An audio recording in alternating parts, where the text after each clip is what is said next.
100, 110, 130। কি প্রতিদিন দেখি প্রচুর টাকা গুনতাছো, আমার হাতে কি কয়েকটা টাকা দেওয়া যায় না? হা করে তাকিয়ে আছো যে, মনে হচ্ছে বাড়ির দলিল চাচ্ছি। টাকা মনে হয় কবরে নিয়ে যাবেন। দাদু, তুমি কিছু বলবা? আরে দাদুর মোবাইলে ডাক্তার ফোন দিয়েছে কেন? হ্যালো, আপনাকে বললাম আপনার পেটে পাথর হয়েছে, আপনি তো কথাটা সিরিয়াস নিতেছেন না। তাড়াতাড়ি এসে ওষুধগুলো নিয়ে যান।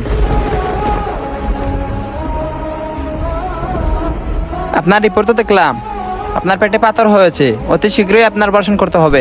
আমার কাছে তো এত টাকা নেই। আহা, টেনশন করেন কেন? কালকে এসে আপাতত ওষুধগুলো নিয়ে যায়েন। আচ্ছা ঠিক আছে।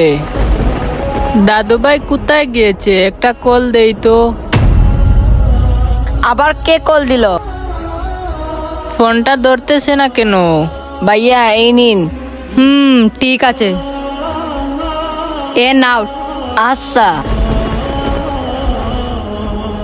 কিরে, কোথায় গিয়েছিলি? দাদু এই নাও তোমার টাকা, এই টাকা দিয়ে তোমার চিকিৎসা করবে। তুই এত টাকা কোথায় পেলি? তোর কাছে ফোন দিলাম, ফোন ধরলি না কেন? তোমার পেটে পাথর হয়েছে, তুমি আগে বলোনি কেন? দাদু আমি ফোন বিক্রি করে দিয়েছি। দাদু আমার ফোন বিক্রি করে তোমার জন্য চিকিৎসার টাকা নিয়ে এসেছি। দাদু ফোন কি জিনিস, তোমার জন্য আমার জীবনটাই দিয়ে দিতে পারবো। বন্ধুরা, ভিডিওটিতে অবশ্যই একটি লাইক দিবেন।